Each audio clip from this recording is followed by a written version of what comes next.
Welcome everybody to the Publisher's Perspective, How to Win in the Connected Living Room. My name is Colin Dixon, founder and chief analyst at Endscreen Media. We have a fabulous panel for you this morning. I'm going to ask each of the panelists to introduce themselves, and then we'll get into the meat of the discussion. So why don't we start with you, Daniel?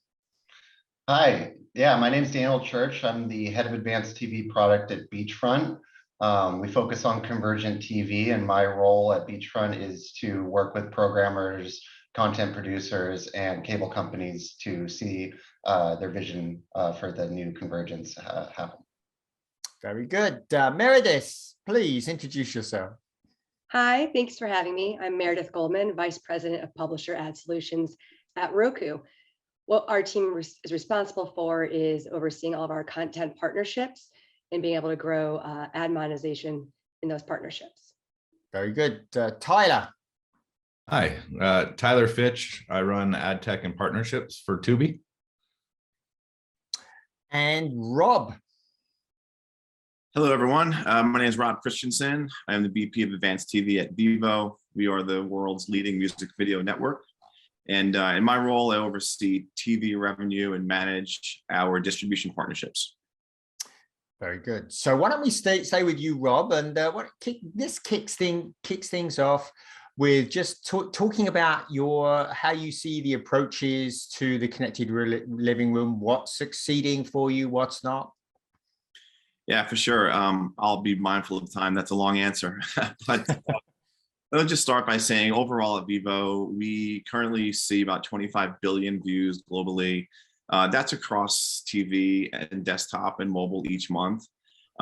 We have greatly benefited from the shift for the shift to CTV from a viewership perspective over the last few years. Our audience is growing massively there with currently about 70 million viewers on connected televisions now each month. And ad dollars, as we say, advertisers are voting with their dollars and really following that shift. We've had a record-breaking upfront this past year and look forward to our new front here in May in a couple of months. But just overall, what we've seen in 1Q 2020, 4% of our revenue was represented by connected television. If you fast forward to today, just about 50% of our revenue profile is in connected TV, and that's growing. We expect that share to increase as we move forward here into this year. And there's just a lot that we've observed aside from just the viewership shift. We've seen the viewability profile look completely different from other platforms. An example of that is that we see on TV, our viewers spend more than an hour watching our channels and our content on televisions compared to mobile and desktop, which is more like 14 minutes on average. Wow. Yeah, it's that was sort of the first thing that we said, wow, this doesn't look anything like what we're used to seeing. And so we watched that very closely. Additionally, we see more non-skip ads get served on the television screen. We see ads that are skippable get skipped less on the television screen. And so much more engaging, very captive. That was the basis, the root of our strategy when we created a Vivo TV market and represented us that way in the upfront. So we're adjusting our products in real time. We're trying to get more customized for our viewers on each of our platforms. We can talk about that more down the line, here in the panel. But there's a lot of great numbers, a lot of great viewership, and for us, we're really just looking to double down on what that looks like for us in TV. Very good. That's a great summary. Thanks. Those are some, man, those are some amazing numbers. 40, what did you say? You said 25 billion views. Yeah. And that's a month, right? Each month globally, yep. And then on Wow. television in the US, there's about 70 million viewers. Meredith, are you seeing sort of similar trends? Yeah, I think the pandemic, as we all can attest to, really did capitalize on the opportunity to push a lot faster in the streaming world. And so a lot of content was consumed, a lot of content partners went all in, obviously released their apps and really are trying to attract the consumer who spending more and more time at home. And not only is it about just trying to bring content and a race to the content, but also what is the right niche? And I think Vivo has an interesting play, as do some of these others here on the panel, but being able to present, sport hub, music hubs, and provide the consumer with all of these aspects of media are really important. And so at Roku, there's 55 million households that we reach, and it's really been a big focus for us, which is balancing the consumer experience and also helping our content providers leverage our platform with all of to be able to reach all these users and really find a new way to either present their content and or monetize their content further. Yeah, and you've made some changes to the interface also to help people find the free stuff. I saw you added the live TV menu item on the left. I saw that pop up on my Roku just a couple of days ago. People are really leaning into live on Roku now, right? Yeah, I mean, I think that's the one area that I think just took longer in the streaming world. I think everyone had apps and they were able to license inventory, but really, how do you get sports and how do you get live and news to be really available in streaming? And that was really, it has been the last kind of hurdle in getting some of these last movers of cord cutting to really feel confident that they can go and fully cut the cord and move into streaming. Yeah. Tyler, Tubi, probably, I think I was looking at some numbers that show you as being like the #1 AVOD app out there. Tell us how you're seeing things going in the connected living room. Oh, I mean, they've been great, as you just pointed out, and it was a good segue from Meredith before, but really Tubi's been in the space for almost 8 years now. So that's before it ever existed. And I spent my first 2 or 3 years here explaining what connected TV was to folks. And so it's great to see the pandemic lead up to this, but we were really growing quickly before that. Tubi's focus has always been laser focused on the user.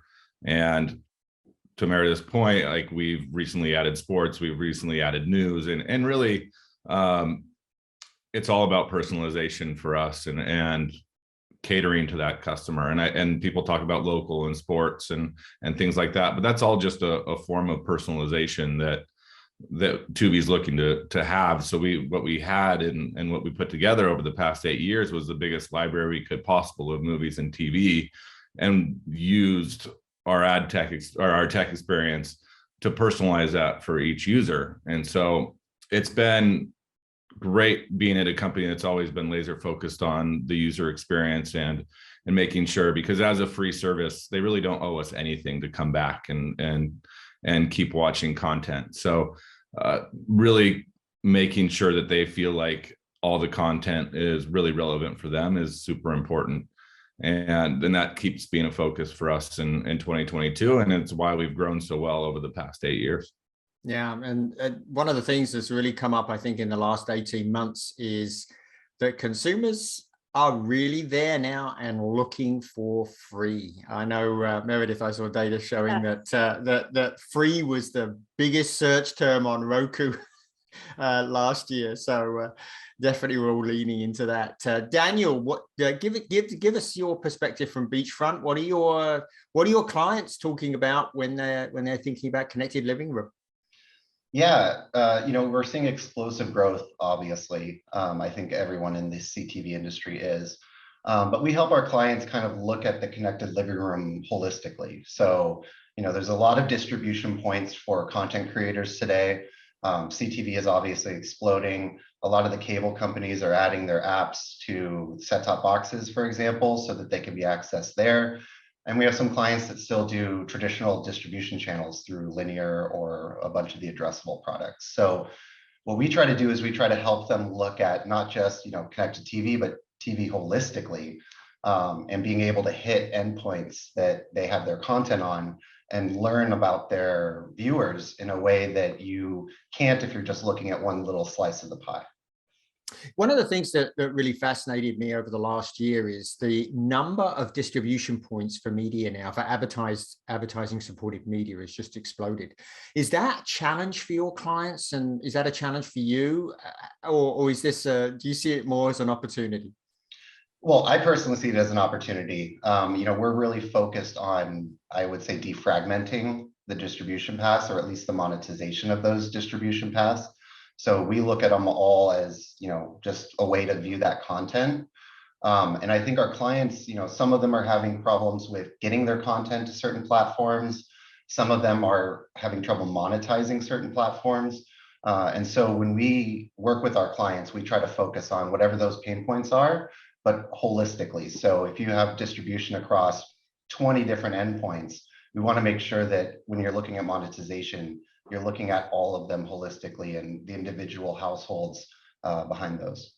Is the technology there? Does the technology really support multi-distribution and keep it simple so that it's easy to distribute the content on multiple platforms, and it's also easy to bring back the data and understand what's going on with the performance of the advertising? Nothing is easy when you talk about these endpoints, but on CTV, everything pretty much works. But when you start dealing with a lot of different endpoints and different distribution channels, the data differs on all of them. So for example, we do spot linear through our platform and non-addressable VOD. The data behind those are really hard to connect. And so that's what we've been working on, going into this year, is making that more simple and making the data kind of flow between them. But this is a big challenge, and it'll be a few years before everything kind of works together seamlessly. Yeah, Rob, I saw you nodding there in enthusiastic agreement. I was just about to say, if you said it was easy, I was not going to be happy.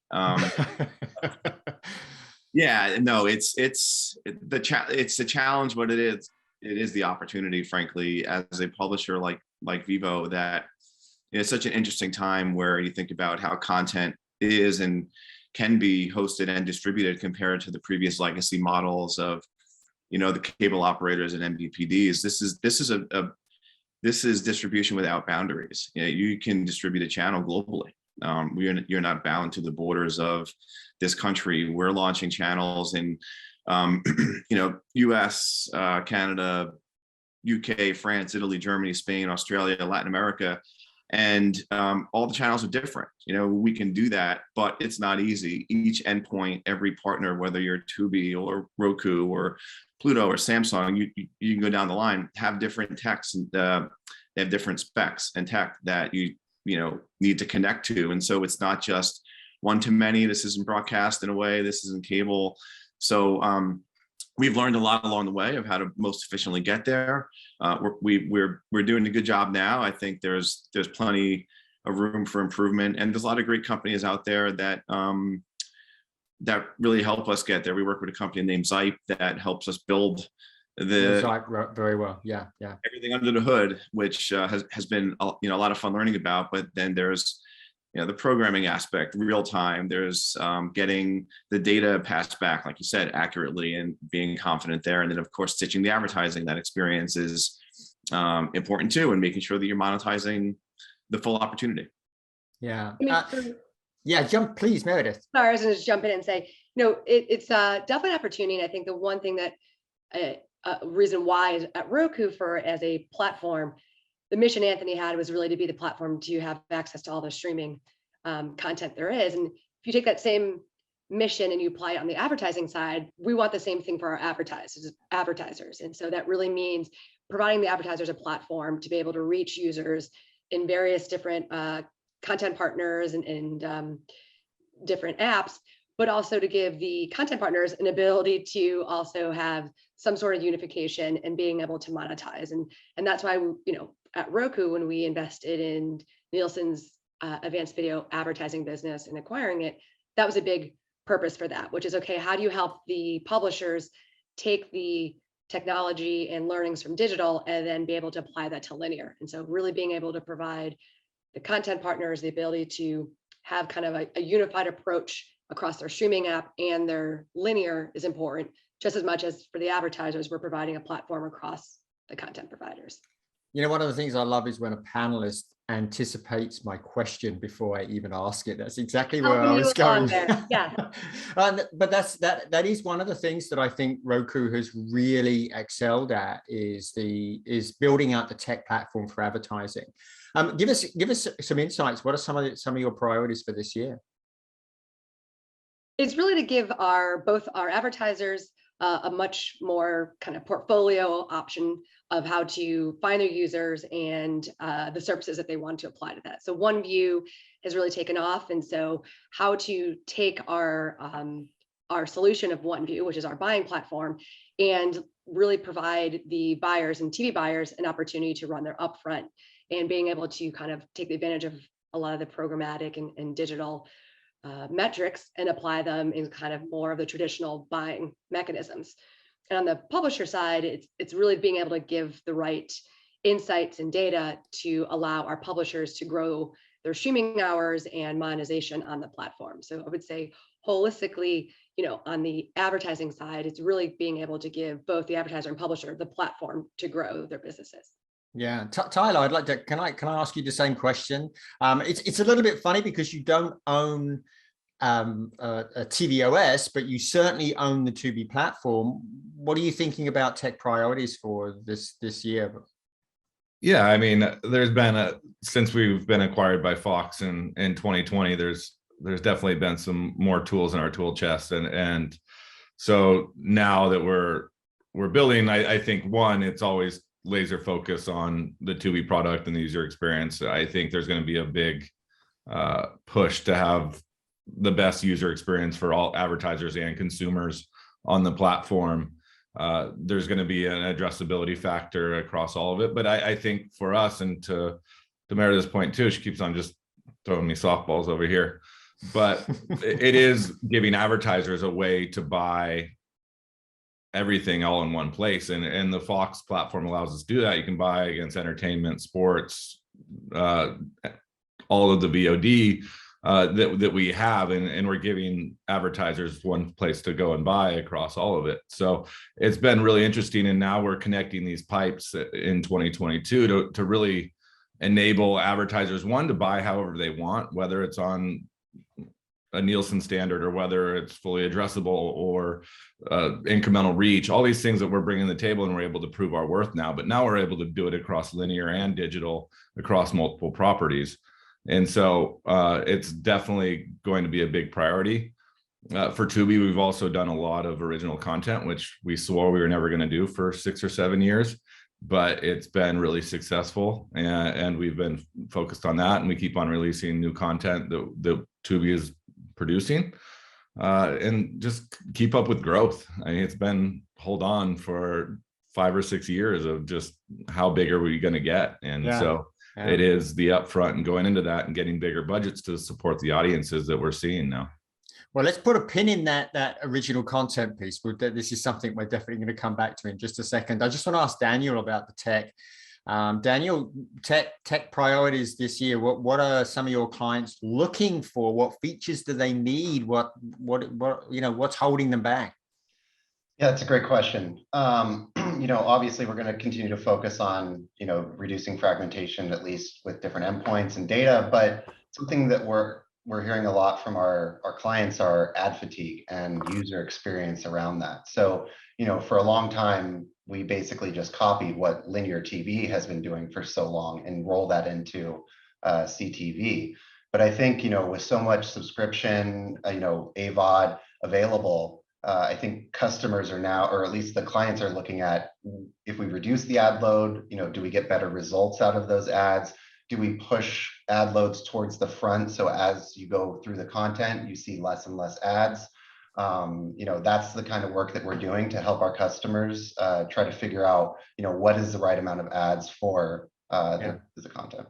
Yeah, let's stay with that. That's a very interesting question that I sort of like to open up to the panel. Let's talk about that equation between the ad load and the revenue that you receive. Rob, how are you resolving those two competing issues at Vivo? Well, first of all, we monitor things like user engagement. If we've tested various ad loads, let me just start there. And when you think about Vivo and our content, it's hard to believe last year was MTV's 40th anniversary. It's a long time. That's a long time. And so when you think about our content, where it was born in the living room, and it was born with the traditional television ad load. And so we have that to our advantage in some way, where if we're testing 8 minutes an hour, 10 minutes an hour, it's still much less than what folks have been used to paying as a tax to consume our content. And so, right now we are at 8 minutes an hour, and we've tested various minutes per hour, and ultimately just want to see how it affects engagement. Are users dropping off? Is the ad load in linear assumed to be the same as in VOD? That's not always the case. That's not always the case platform by platform either. So I think it's a lot more complex now when you're thinking about, are you talking about an app, an on-demand experience? Is it a live linear channel? What platform are you on? How engaged are those users? And you have to really do the homework and look at all of those data to understand how you should really, program your channel for each and every platform. And, that's what we do every week. And we feel that the current ad load is fair, but at the same time, we continue to test. And I didn't mention within that ad load, it's a 2-minute ad pod. Yeah. Yeah. Go ahead, Meredith. I would say at Roku, I think it's really, when you look at the pace of the demand dollars flowing over, it's just outpacing supply. It's a supply constrained market. You can only push it so far on the consumer. And so it's a big focus for us as we have the end user experience group chiming in and making sure we keep this fine line of consumer experience and monetization on a good balance, really having to be creative and think of new opportunities and new formats and new ways for advertisers to really reach the audiences and present new ad opportunities in general. Yeah. Tyler, talk to me about ad loads at Tubi. And I'm very interested in the difference between the ad loads in your live linear channels and in your VOD channels. So obviously you're primarily a VOD service at the moment. To tell us about ad loads there. Yeah, lots of thoughts on this, but I think the really interesting thing that Tubi gets to do is we're a VOD service at heart. And in VOD, you get to create your own ad space. So we make up how long the ad pods are, what the makeup looks like. Is it long form, short form? And Tubi was first to go to market with 4 to 6 minutes an hour, and we've kept there. And that's always been a focus of ours, is keeping the ad load light. But what I can say is that, especially in VOD, ads matter, and ads affect retention, and ads affect user experience, and it does have a negative effect on people consuming content in AVOD. It's that trade-off that you have to make. But I've seen it firsthand, is that it does hinder. Having bad ads or a longer ad experience or more ads really affects retention. So you have to look at this. You have to test different makeups and forms of ads, trying to think of different ways to get revenue, whether it's sponsorships or other ad units, like Meredith said again. And so it's been really interesting to see how that affects, and when ad loads are light and when ad loads are heavy, what that viewership looks like, and the average view time and total view time of each user. So it's something we're always working on. We have machine learning scientists testing different variations constantly. And then, I mean, from a linear standpoint, that's the good thing about linear, is you get to play with that. But on the linear side, you have to adhere to, it's a total different user experience where you're supposed to fill all the time, or you're going to get that weird slate screen that everybody complains about. So it is a little bit of a double-headed dragon there. So it's been interesting to see both. So I want to return to the originals question. So Meredith, I know Roku's just opened. Haven't you just opened a small studio in Hollywood? We have a brand studio, yes. Yeah. So talk to us about what you're doing there. Well, a couple of things. I mean, last year was really, we had quite a few acquisitions, one being Quibi, which is now the Roku Originals. We had This Old House.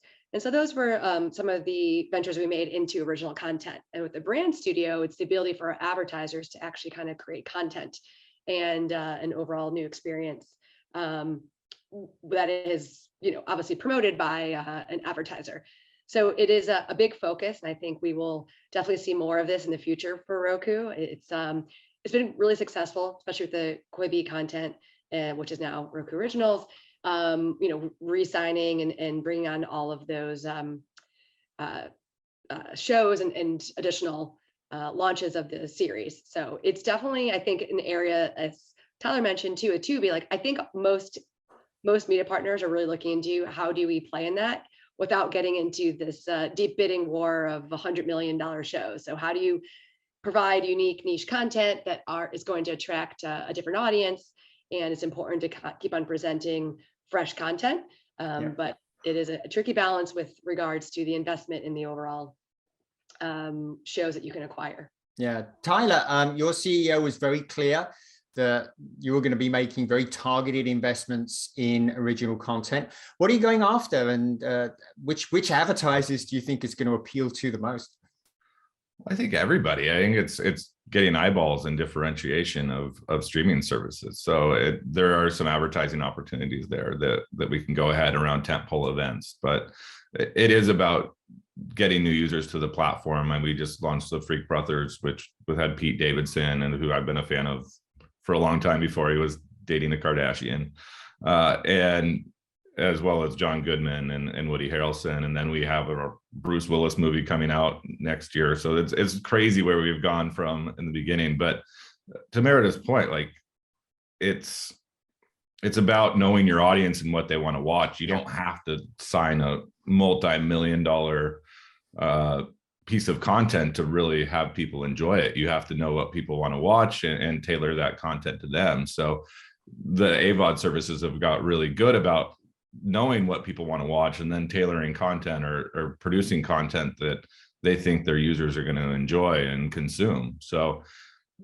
it is a big thing for us with the onboarding of Fox. I mean, they were able to send us original content very quickly, and we saw how that performed and what it did for the service, and we're able to build on that. And so we are continuing to invest in original content. It's a great differentiator. It's something that's really exciting for us, and we're going to keep investing in.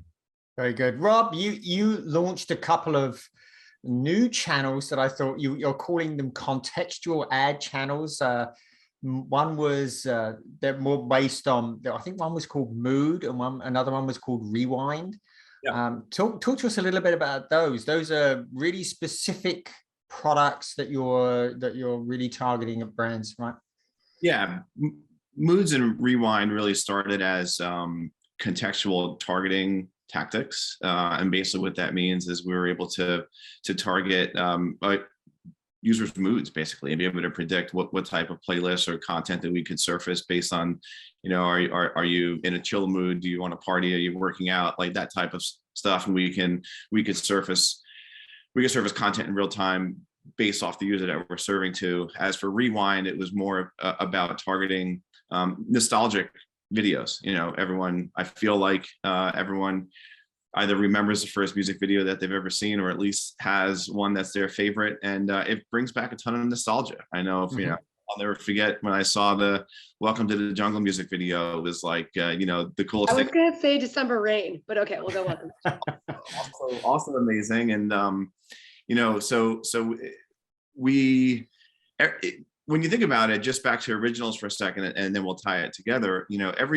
In our instance, every world premiere music video that gets released is an original, right? So we have this opportunity to curate on a very regular basis. And now with linear, we have the ability to program by day part. So you can look at our channels. We're now recently live actually in the Roku channel. We have 10 new channels that are running there live, and we program by day part. And it's a perfect opportunity for us to take things like Moods and Rewind and be able to program hourly like that. Who doesn't want to watch an hour that might be Rewind or the nostalgic hour, or even create a whole channel about that. So I just think, for us, it all translates into how we program, how we're thinking about that this year, and including originals. Just one thing I'll mention on originals is we are shooting original live performances. We had just created one with Ariana Grande for her performance of POV that garnered 4 million views in the first 24 hours of its release, and that was just that one performance. But we have an opportunity with world premieres. Those world premieres garner tens of millions global views in the first 24 hours, and we want to program those more strategically as well in the primetime hours. Yeah, very good. So I'm gonna my final question to each of you will be what your priorities are for 2022. So just be thinking about that. I'd like you to answer that in quick fire fashion. We'll get to that in just a minute. But before we do, Daniel, I wanted to ask you about demand for new ad formats. Most of the ads that I see in the AVOD that I watch are just plain old video ads with, nothing fancy going on. The fanciest thing I see is length. Sometimes they're 15, sometimes they're 30, and sometimes they're 45 or a minute. Are you seeing demand for some of the new ad formats, pause ads, hero ads, shoppable ads? Are you seeing any demand for that? Yeah, I think that's actually picking up quite a bit. For a long time, the kind of innovative ad format was adding a QR code so that somebody could open up. And, I don't think that's, necessarily a bad idea today. But, we are seeing a lot of interactive units. And I know, for example, with Roku, they've kind of built that into their platform. And so running interactive ad units where you can open a menu, have a text message sent to your phone so you can get a link to download an app. We're just now starting to see a lot of these creative ad types come out to kind of bridge the difference between TV and web or app, where you can actually see it on the big screen, have that viewer experience, but still take an action without having to, retarget them again on their phones or on their computers. Yeah, very good. What about Tyler and Meredith, new ad formats? How are they going? Or are we still mostly sticking with the plain old video ad? Tyler? Yeah, I mean, we definitely can offer those things. I mean, we've done a lot around sponsorships, around tentpole events, around original content, and being able to sponsor that. I think it is another fine line you need to walk when you talk about shoppable or interactive or things like that. Is that good for the user experience? Is it worth going around transcoding and some of the workflows that you have to do to have a good, clean user experience? So we do offer those, and it's really just about having the conversation about what brands want to do and how they want to reach users and how they want to measure those users. So I think there is a way, as Dan said, to have those shoppable ads, but I think we're leaning more into who saw the ad, what did they do after, who did they reach, and more of a post-mortem than trying to kind of force them into that experience. Yeah. And that's more of a user experience. Like, are they there to shop? Maybe, maybe not, but we want to make sure that we can measure the effect that the advertising is having on them. Very good. All right, so let's do our final question. If you could spend about 20-30 seconds on this each. So priorities for 2022. Rob, what are your priorities for 2022? Expand our distribution. That's the first one, and I'll focus on that. We certainly want to gain more distribution partners in all the global territories I mentioned. We're aiming for ubiquity, so it's ambitious, but that's what we're aiming for. Want to expand our current platforms, more content, more channels, evolve our programming strategies. We just updated our app on Fire TV to bring linear more to the forefront and have that supported by VOD, where the app prior was VOD in the forefront. And so looking to roll that out after we do some more testing across more platforms. So I just think all those things. Pretty big, pretty full plate. Daniel.